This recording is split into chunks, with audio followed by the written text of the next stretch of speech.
Bonjour, c'est Audrey Nadia. Nous vous souhaitons la bienvenue dans cette 3e série.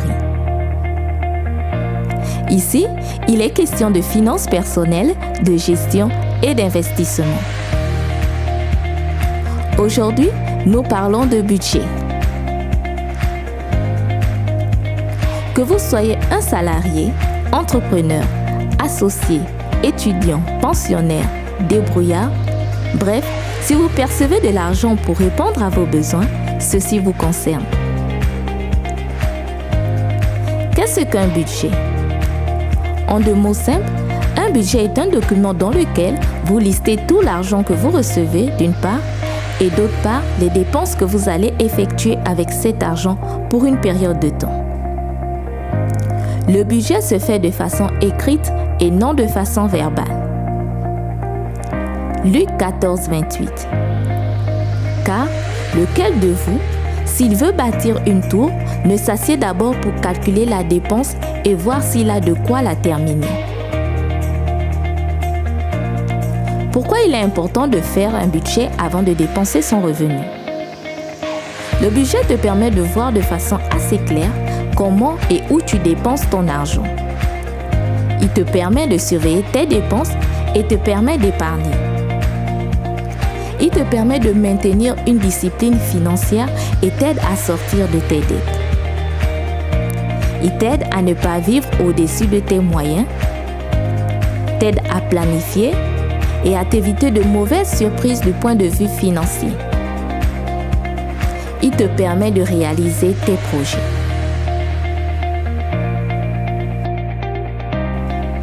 Voyons ensemble les différentes étapes pour l'élaboration de notre budget. Premièrement, achetez un carnet.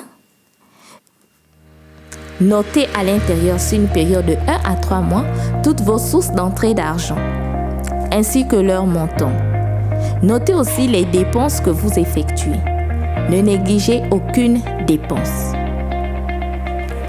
Deuxièmement, déterminez combien vous gagnez dans le mois, en faisant une moyenne de vos entrées pendant la période des 3 mois.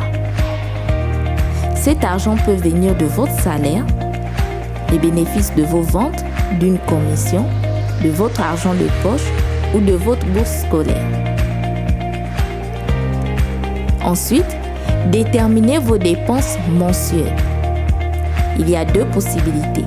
Soit vous faites la moyenne des dépenses sur la période des 3 mois, ou alors fixez des montants à vos charges. Pour moi, c'est la méthode que je préfère, mais elle demande beaucoup de discipline. Quatrièmement, rangez vos entrées et vos dépenses par catégorie. Pour vos entrées, par exemple, vous pouvez mettre salaire, soutien familial ou popote. Pour vos dépenses, les catégories peuvent être les suivantes: loyer, transport, nourriture, frais de scolarité et divers. Cinquièmement, comparez vos revenus et vos dépenses dans le mois. Si vos dépenses sont supérieures à vos revenus, vous êtes sur la ligne rouge. Vous vivez au-dessus de vos moyens. Dans cette catégorie, vous ne pourrez jamais acquérir votre liberté financière.